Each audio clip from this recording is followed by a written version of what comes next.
Om Sri Sai Ram. Sri Ganesha, Sri Ganesha, Sri Ganesha Pahi Mam. Jaya Ganesha, Jaya Ganesha, Jaya Ganesha Raksha Mam. Sri Ganesha Pahi Mam, Jaya Ganesha Raksha Mam. Sri Ganesha, Sri Ganesha, Sri Ganesha Pahi Mam. Jaya Ganesha, Jaya Ganesha, Jaya Ganesha Raksha Mam. Sri Ganesha, Sri Ganesha, Sri Ganesha Pahi Mam. Jaya Ganesha, Jaya Ganesha, Jaya Ganesha Raksha Mam.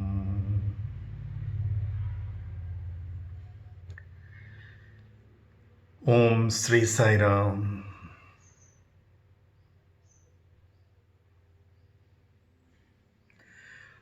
It is a very common observation made by practically all the sadhakas all over the world at all the times. For any spiritual progress or any spiritual attainment, as we call it, the greatest obstacle or hindrance or the problem seems to be our own mind. The enemy is within.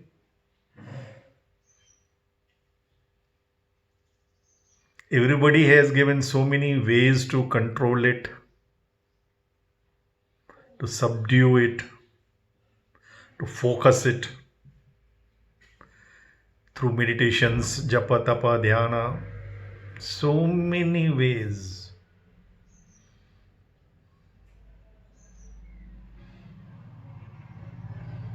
But our mind is, as Swami says, such a monkey mind. Not only monkey mind, he says intoxicated mind. Intoxicated monkey mind bitten by an scorpion. You can imagine the situation. But yet, we cannot even progress without the help or involvement of this mind, because man is mind. You are what your mind is, not what your religion or situation is. If your mind is good, there is no religion, no situation bad for you. But if your mind is bad, then there is no religion, no situation good enough for you. Now, how to deal with this entity? It is indispensable, yet invincible.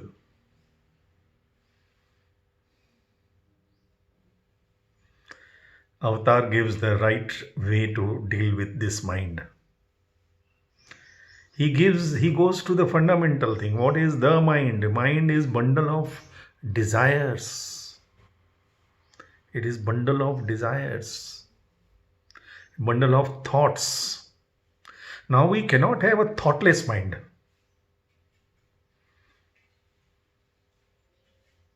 Because if we remove every thought, like we remove every thread from the kerchief, the mind does not exist. And no mindless person can actually do anything, neither in this world nor for the other world. Because Manushya is mind. He is the trick. You can't control, you need not. Trying to control thoughts is like control the waves in the ocean. It is a futile exercise. Control the desires, because desires reinforce the mind and the thought process. Let the thoughts come. Ignore it. It will come. Don't try to control the thoughts. It is a futile exercise. But we can certainly control our desires. It is not a big deal. The best way is not to entertain the desires. Desires will come when we, in today's modern world, so many things are bombarded upon us 24 by 7 through all the medias, social medias, everywhere, advertisements, promotions. We get attracted and we can't close ourselves from such bombardment. Can't go and live in the caves. No need. Let it come. Enjoy it. Every advertisement, if you want to enjoy it, but don't entertain it. Swami has given a golden rule: just pass on every desire to a process. Ask yourself, is it good or bad? Is it right or wrong? And the last one, the most important one, is it necessary or unnecessary? And Swami says, if you will just honestly introspect and make this inquiry, you will find more than 90% desires that cross our minds are absolutely unnecessary. Never be impulsive in following your desires. We do that mistake. Any attractive proposal, buy one, get one free, and we are attracted. The greed manifests.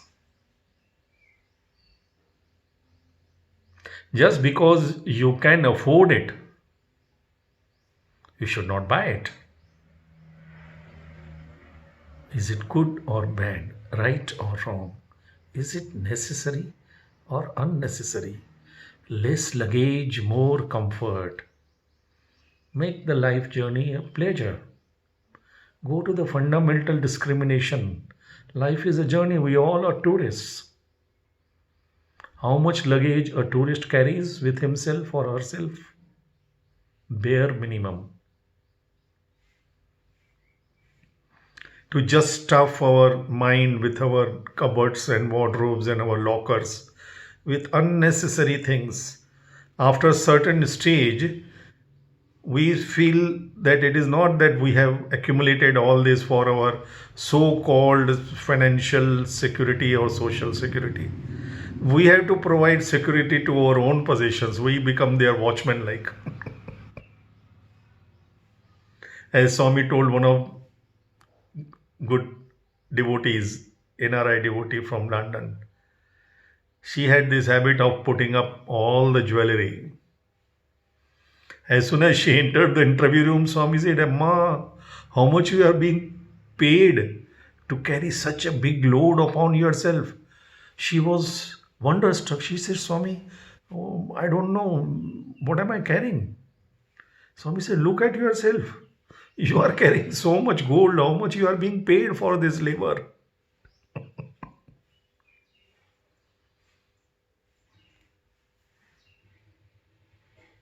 Desires reinforce our mind.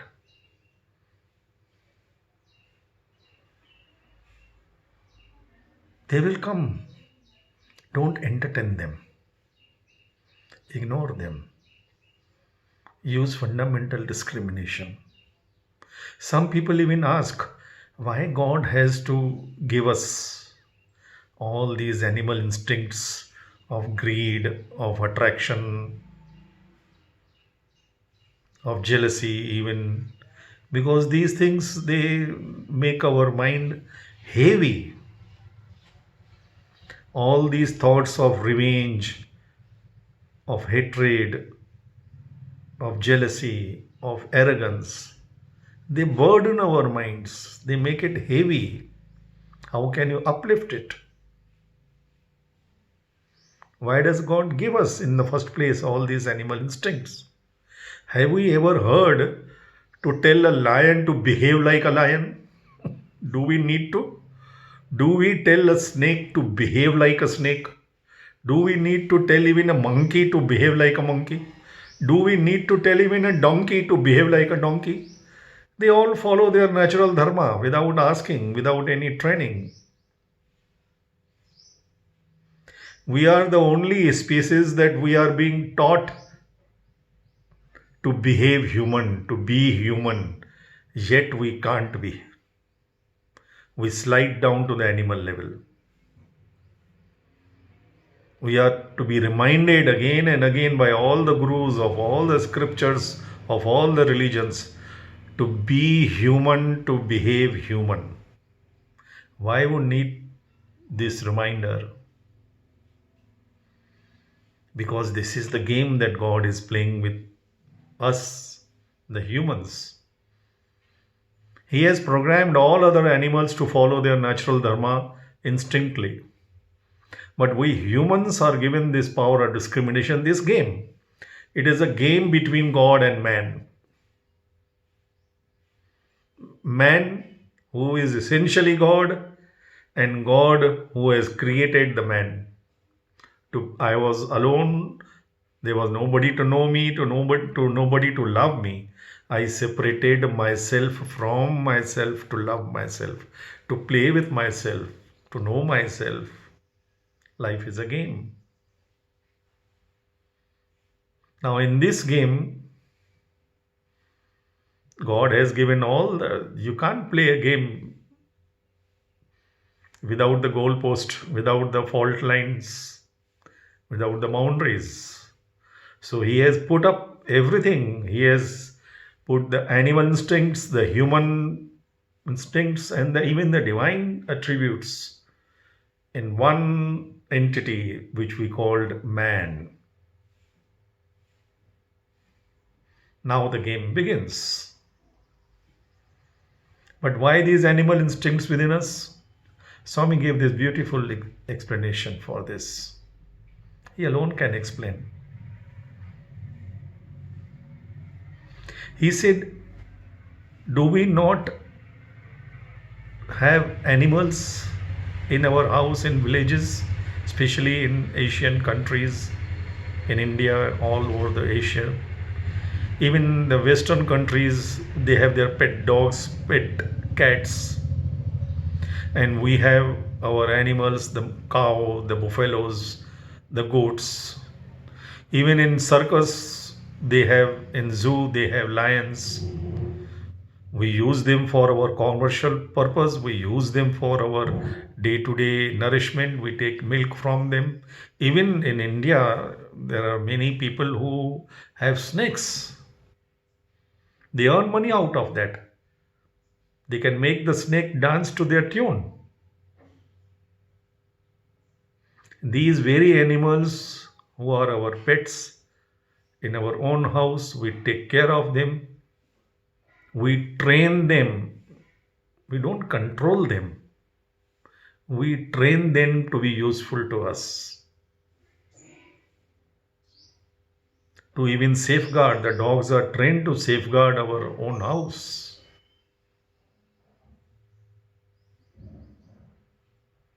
We need them, but we will not allow them to bounce upon us or to hurt or harm our own children.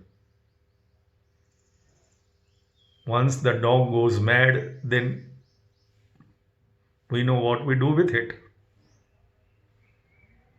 So we have to keep them well trained, well behaved.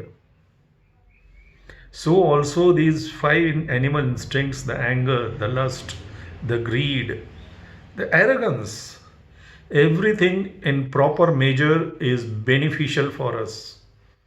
Like the doctors would know, pharmaceutical companies would know, even the poison in proper measure can be used as medicine.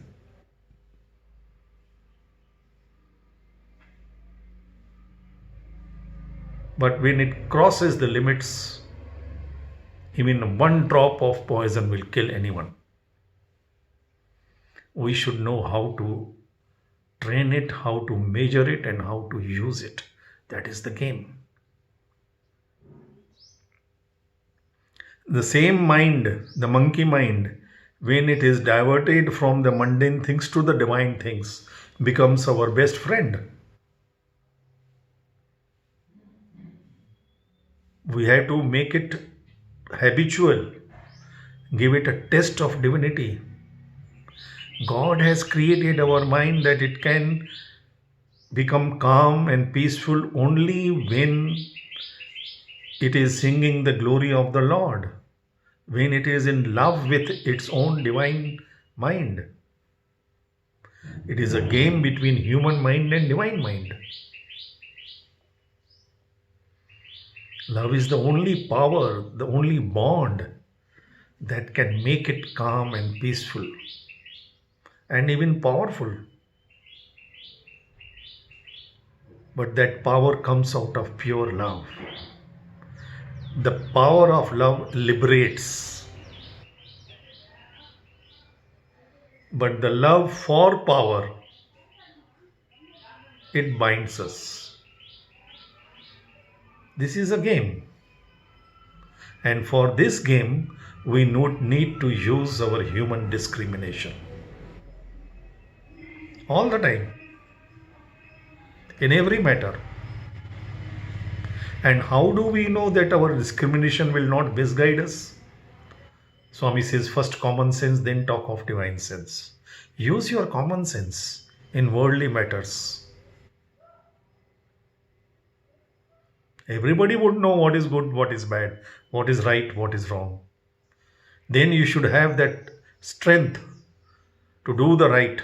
Swami says your only right is to do the right.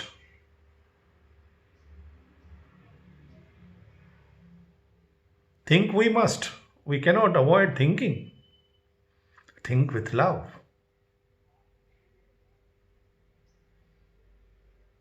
God gives us every option to us. It is like we go to restaurant. There are menu and so many options are there. We have to select what suits our health, what suits our purse, what suits our digestive system.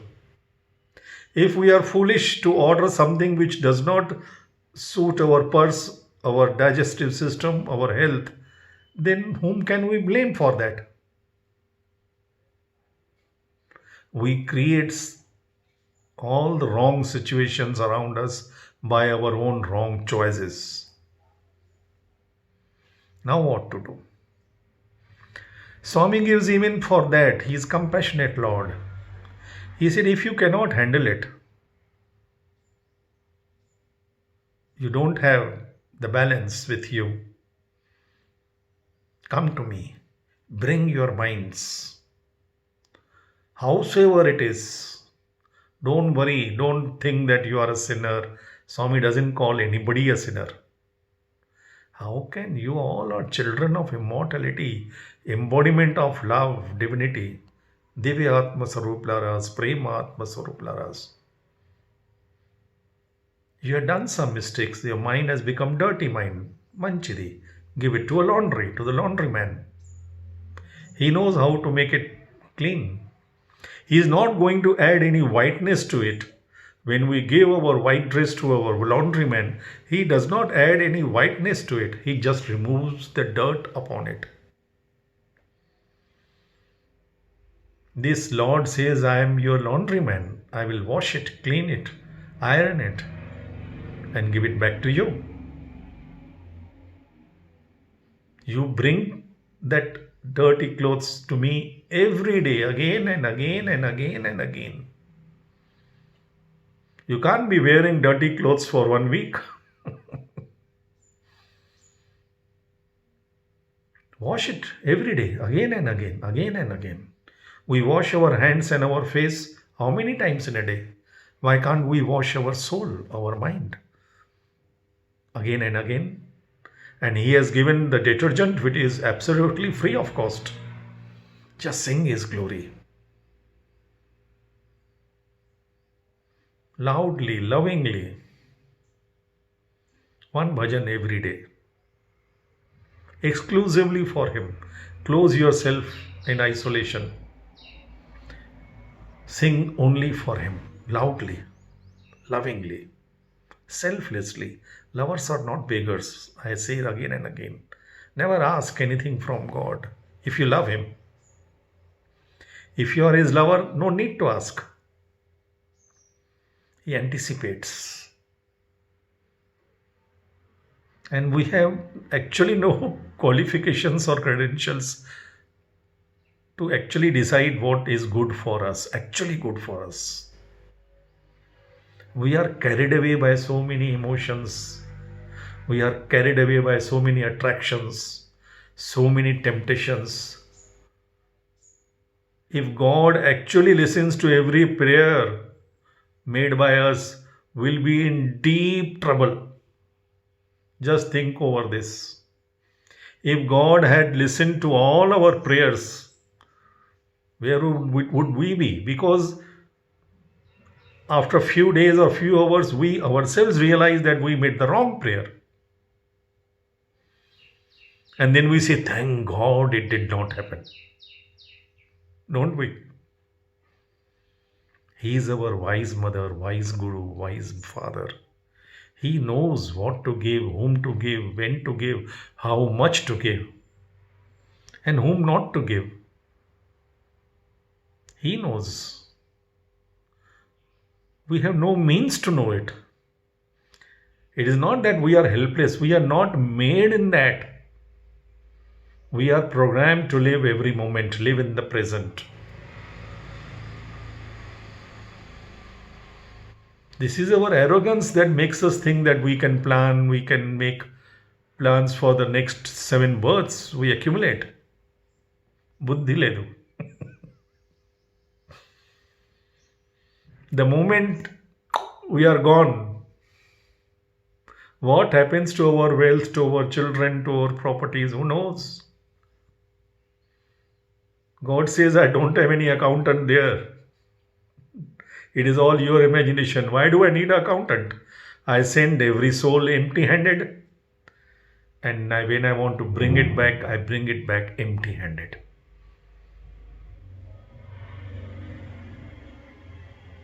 Your balance sheet is always 0. Plus, minus. So why this accumulation? Why these calculations? Live every moment like a lover. Enjoy it. Swami says life is love. Enjoy it. We don't enjoy. We spend all our youth accumulating and calculating. And but by the time we feel that we are now socially secure, and nowadays there is a great craze that you accumulate for what? We are going to get some disease in the old age, so we should have some money. That means yad bhavam tad bhavati. Like today, my friend in Mumbai told me that Harish, those days are gone. You are celebrating your 45th wedding anniversary. In Mumbai, every Saturday there is an engagement or marriage party, and by the time next Saturday, out of 10, 9 are broken. Because in the marriage deed which they registered the marriage, the clause is mentioned, in case of divorce, how much each will give or get. That means they already anticipate the divorce. They think it is wise thing, wise calculation. But the God's calculation is different. We never in our days thought of these lines. Yad bhavam tad bhavati. You are putting that negative thought on the day 1 of your marriage that you are going to be divorced.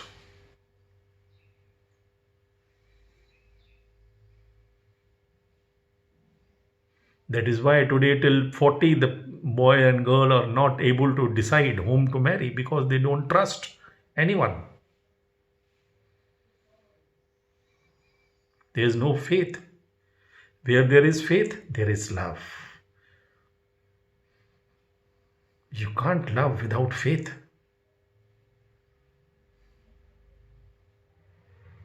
And where there is love, there is awareness. Where there is awareness, there is understanding. Where there is understanding, there is harmony. Harmony at home. When there is harmony at home, there will be peace in the world.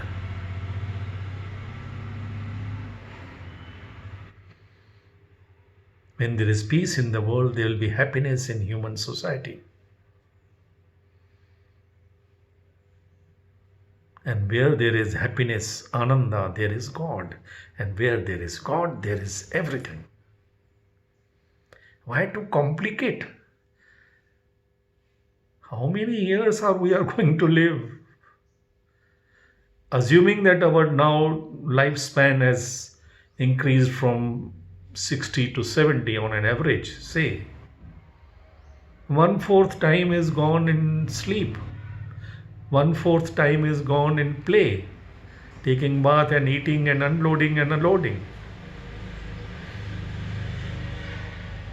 First 10 to 12 years we do not know ABC of life. Then the youth is arrogance, blind. Then we start earning, accumulating. By the time we finish accumulating and feel so-called socially secured, we are in bed.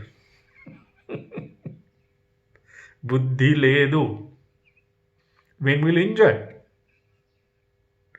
When will we love? When will we be loved? The greatest blessing and purpose of this human existence is, my dear brothers and sisters, to love and be loved. To be able to love and be blessed to be loved. We cry for those who would never care for us. We care for those who would never cry for us. Why we want to live foolish life? Love Him. Love Him in all. Serve Him in all. Accept Him and respect Him in all. Because all are in Him and He is in all. There is nothing else that exists. He alone exists. Why this arrogance that we are? It is like a small squirrel thinking it will not move from the roof because it feels that if it moves, the roof will fall. Many of us, we feel that if I am not there, what will happen to my family, to my nation, to my party, or my position, my authority? Who are we? Millions. Dandiga Chosinanu Swami used to say, millions have come, millions have gone. Nobody is indispensable or invincible in the scheme of God. Let us come out of this arrogance, foolish stupidity of that frog in the well syndrome. He alone can, He alone knows, He alone is. Jai Bolo Bhagwan Sri Satya Sai Baba Ji ki Jai.